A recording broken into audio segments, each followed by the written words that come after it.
आप सभी को नमस्कार। ज्ञान के आराध्य माँ सरस्वती के चरणों में वंदन कर हम आज की कक्षा आरंभ करते हैं। हम अध्ययन कर रहे थे महाकवि कालिदास द्वारा रचित रघुवंश महाकाव्य के प्रथम सर्ग का। हम अब तक 27 श्लोकों का अध्ययन कर चुके हैं। अब आगे। द्वेष्योऽपि सम्मतः शिष्टस्तस्यार्थस्य यथौषधं त्याज्यो दुष्टः प्रियोप्यासीत् अंगुलीवोरगक्षता। प्रस्तुत पद्य में कवि स्पष्ट कर रहे हैं कि राजा दिलीप सज्जनों के मित्र हैं, बंधु हैं और दुष्टों के शत्रु हैं। यथा आर्तस्य औषधम, जिस तरह आर्तस्य औषधम, आर्तस्य रोग से पीड़ित व्यक्ति के द्वारा औषधम औषधि कटु होने पर भी सेवन योग्य होती है, उसी तरह शिष्टः जनः, सज्जन व्यक्ति द्वैष्यः अपि दुष्टता से युक्त होने पर भी सम्मतः आसीत्, वह मित्रता करने योग्य होता था।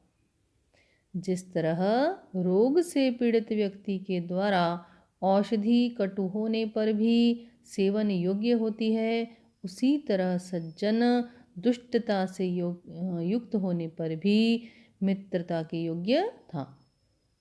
तथा च और परंतु उरगशता, उरगशता, उरग यानी सर्पदंश से पीड़ित अंगुलीव, अंगुली की तरह, सर्पदंश से दूषित अंगुली की तरह, दुष्टः जनः, दुष्ट व्यक्ति, समाज को दूषित करने वाला व्यक्ति, प्रियो अपि, प्रिय होने पर भी, त्याज्यः आसीत्, त्यागने योग्य था। क्या कहना चाह रहे हैं कवि कि जिस तरह से सर्पदंश से दूषित अंगुली काटे जाने योग्य होती है, अगर हम उसको नहीं काटेंगे तो हमारे संपूर्ण शरीर को वह विषयुक्त बना देगी। उसी तरह से दुष्ट व्यक्ति भी जो समाज को दूषित कर रहा है, चाहे वो राजा का प्रिय है, पर उसके द्वारा त्यागने योग्य होता था। राजा दिलीप अपने शासनकाल में संपूर्ण समाज व्यवस्था एवं उसके नियमन के उत्तरदायित्व का निर्वहन करने के लिए प्रति क्षण तैयार थे।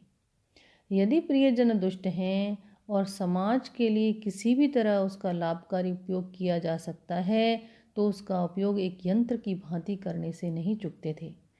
परंतु उसका अस्तित्व समाज संरचना में बाधक है, तो वह उसे उसी भांति त्याग देते थे जिस तरह सर्पदंश से दूषित बनी हुई अंगुली को हाथ से काटकर अलग किया जाता है।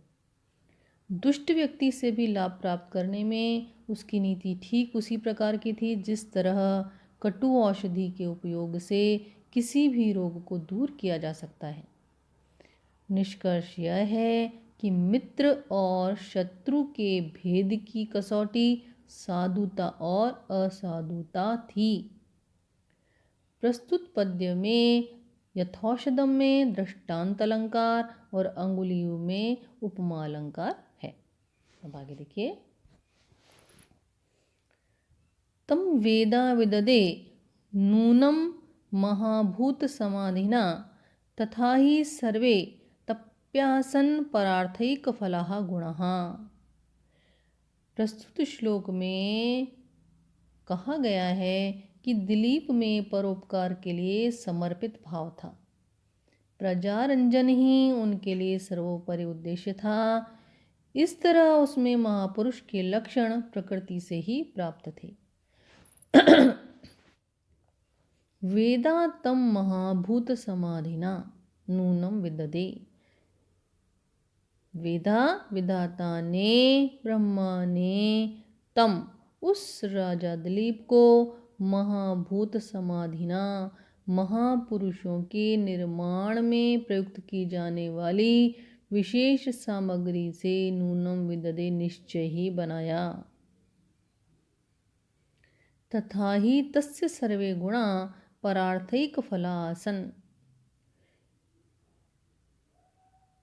क्या कह रहे हैं यहाँ पर कवि? तथा ही तस्य सर्वे गुणा, तस्य सर्वे गुणा, उनके सभी जो गुण थे वह परार्थैक फलाह आसन, दूसरों की भलाई के निमित्त ही थे। क्योंकि उनके जो सारे गुण हैं वो किसके लिए थे? वो दूसरों की भलाई के लिए थे। अर्थात वह अपने सभी साधनों से, अपनी सभी संपत्ति से, अपने सभी गुणों से, सभी पदार्थों से प्रजारंजन प्राप्त करना ही उनका सफल उपयोग और परोपकार ही मानते थे। राजा दिलीप में कौन से गुण थे? राजा दिलीप में कह रहे हैं कि दया, दान, उदारता आदि सभी गुण थे। इन सभी गुणों के प्रयोग से प्राप्त प्रजारंजन ही उसके राजा होने के सार्थक साधन थे। यहाँ अभिप्राय यह है कि जो राजा दिलीप हैं वो अपने गुणों का उपयोग किसके लिए करते थे? वो प्रजारंजन के लिए, प्रजा की प्रसन्नता के लिए। तम वेदा वेददे नूनम में उत्प्रेक्षा अलंकार का प्रयोग है और श्लोक की प्रथम पंक्ति में वर्णों की आवृत्ति होने के कारण अनुप्रास अलंकार भी है। अब आगे देखिए। सवेला प्रबलयाम परीखीकृत सागराम अनन्य शासनामूर्विम शशासैक पुरीमेव। राजा दिलीप वेला प्रबलयाम, समुद्र तट तक विस्तृत फैली हुई, परीखीकृत सागराम, समुद्र के द्वारा चारों ओर से बनाई खाई से गिरी हुई, अनन्य शासनाम, किसी दूसरे व्यक्ति के द्वारा शासन न की जाती हुई, ऊर्विम एक पुरीमेव शशासः, ऊर्विम यानी पृथ्वी का, एक पुरीमेव एक पुरी के समान, एक नगरी के समान शशास शासन करते थे। अर्थात बहुत अधिक विस्तृत भूभाग पर राजा दिलीप सुविधापूर्वक आसानी से एक छत्र शासन करते थे, मानो वह एक नगरी का ही शासन कर रहा हो।